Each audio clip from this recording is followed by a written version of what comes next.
Hello, everybody. My name is Herman, and welcome back to the Science Show.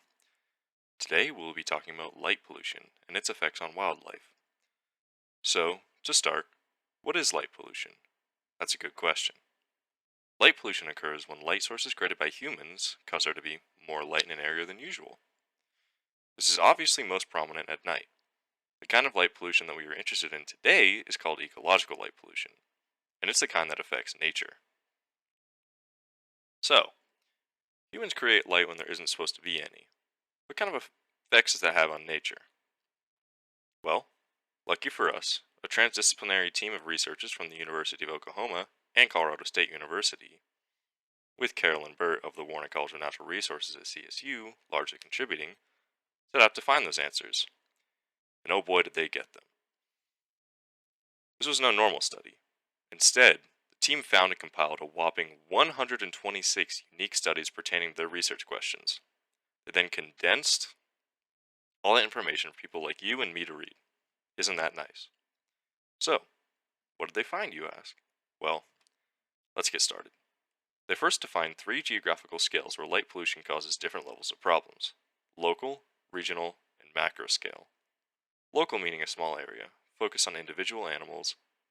Regional meaning a larger area, with a focus on the behavior of entire groups of animals. And macro scale meaning the entire country and beyond, pertaining to the migratory paths of entire species. Beginning with the local scale, the team made some pretty startling discoveries. A single structure in a well-lit city can lead to hundreds of bird deaths per day. The collisions would, of course, increase when the building itself was lit on the inside.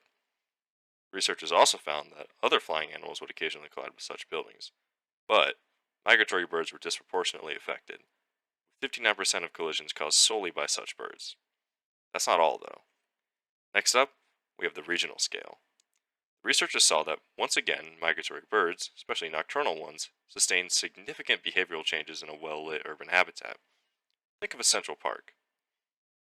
The biggest change was that of large groups of birds would flock into these urban habitats all at once, a behavior that is clearly not normal and could have many adverse effects.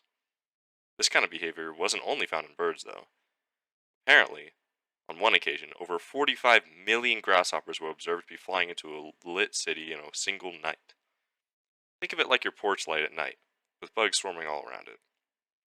Now, imagine the porch light is a huge bustling city, and the few bugs as a cloud of them big enough to darken the sky. As you can imagine, that didn't end very well. And we don't even stop there. Now we get to talk about the big one, the macro scale, and unfortunately, the least studied according to the researchers. However, the team found a study that actually quantified the threat level that a given species could face when traveling along its migratory path in the continental United States. And, to be expected, it's not that great of news. Migratory animals seem to face more threat from light pollution while on their migratory path versus when not. This is possibly because of their large movements, coming into contact with many different lit urban areas. Alright, this research might seem pretty bleak overall, but there is hope. The researchers themselves state repeatedly that more studies have to be done in order to better understand what's going on here. There's a pretty clear solution to help. Turn the lights off when you can. Access to the study can be found in the video description. Thanks for watching, and have a wonderful day.